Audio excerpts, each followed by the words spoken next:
malimot ang iyong nakaraan. Bumabalik-balik sa isip mo ang iyong kabiguan.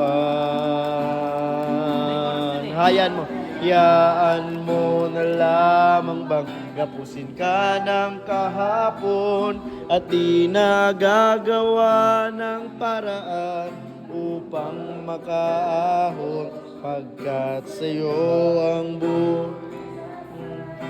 wala ng pag-asa at ang di mo pagbigyan ang may kapal na baguhin ng iyong buhay upang sa gabing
pati yung family